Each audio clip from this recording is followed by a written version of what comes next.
nomine Patris et Filii, nomine Patris et Filii et Spiritus Sancti.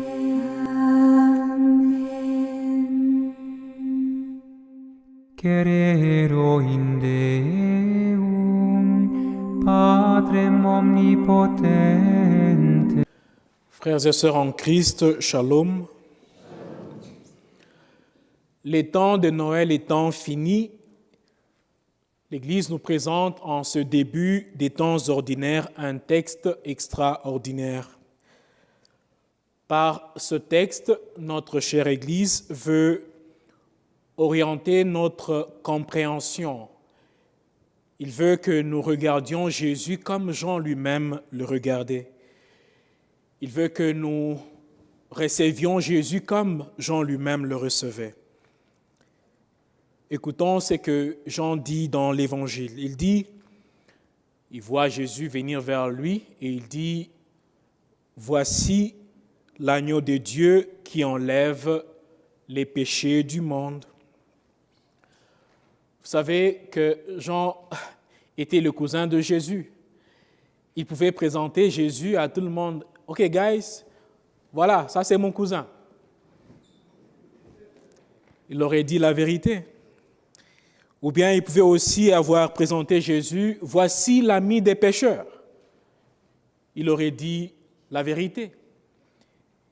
Il aurait peut-être aussi pu dire, « Voici le faiseur des miracles. » Il aurait dit la vérité et beaucoup de gens pourraient suivre Jésus. Mais dans tout ce que Jésus était pour Jean, il choisit de le présenter comme l'agneau de Dieu qui enlève les péchés du monde. Jean, pourquoi? Pourquoi tu présentes Jésus comme agneau de Dieu? À chaque messe, chaque prêtre reprend cette présentation de Jean. On nous montre le Christ, l'hostie consacrée, on vous dit, voici l'agneau de Dieu, voici celui qui enlève les péchés du monde. Qu'est-ce que vous comprenez? Qu'est-ce que vous comprenez? Ou bien ça passe rapidement, on répond, Seigneur, je ne suis pas du téléphone. Qu'est-ce que cette présentation signifie pour vous et pour moi? Je posais cette question à quelques amis cette semaine et j'ai eu différentes réponses. Il y a ceux qui m'ont dit, quand j'entends Jésus, agneau de Dieu, je sens qu'il est humble, c'est vrai. Je sens qu'il est doux, l'agneau ne parle pas, il est doux. Quelqu'un m'a dit qu'il est sacrifié, le sacrifice. Quelqu'un m'a dit que non, il ne parle pas. Bon, ça au moins je ne crois pas, parce que Jésus parlait. Il était le Verbe, il avait le Verbe. Donc, il parlait beaucoup, au point que ceux qui l'entendaient disaient que « mais tu blasphèmes, pourquoi tu peux t'appeler fils de Dieu ?» Jésus avait la langue facile, il parlait. Voilà ce que Jean aurait dans sa tête lorsqu'il fait cette présentation. Je pense que Jean voulait que le monde voie Jésus comme le sacrifié, comme celui qui a été sacrifié. Vous le savez, Jean est le fils d'un prêtre. Son papa, c'est Zacharie. Il est prêtre du temple. Et qu'est-ce que Zacharie faisait au temple? Il y avait aussi les sacrifices du temple. Les animaux étaient donc apportés au temple pour être sacrifiés en lieu et place des humains. Donc Jean connaît bien l'utilisation des animaux au temple.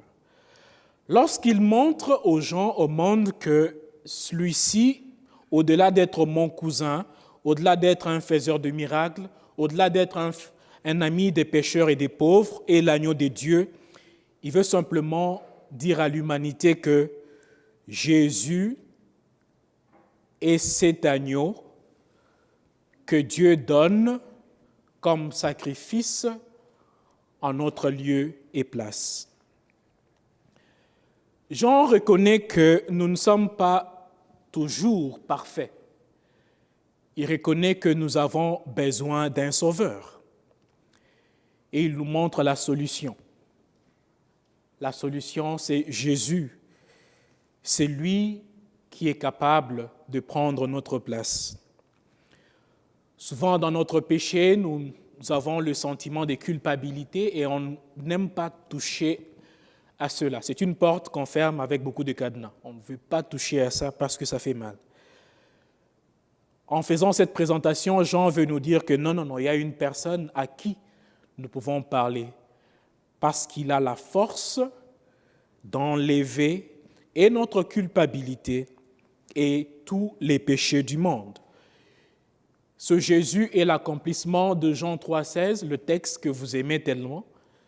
Comment Jean 3,16 présente Jésus? Jean dit « Dieu a tant aimé le monde qu'il lui a donné son Fils unique afin que quiconque croit en lui ne périsse pas, mais qu'il ait la vie éternelle. » Lorsqu'on vous présente Jésus à la messe, je ne veux pas que ce soit juste quelque chose d'habitude, on répond rapidement, sans réfléchir, sans méditer. Lorsqu'on vous dit « Voici l'agneau de Dieu », ne soyez pas simplement rapide à dire « Seigneur, je ne suis pas digne, je ne suis pas digne, je ne suis pas digne, reste là-bas, je n'ai pas besoin que tu viennes chez moi. » Mais dans la prière, après nous être sentis indignes de le recevoir en nous, soyons de ceux qui lui ouvrent la porte pour qu'il dise le mot qui puisse nous libérer, pour qu'il dise le mot qui puisse nous sauver. Voici l'agneau de Dieu, voici celui qui enlève les péchés du monde. Amen.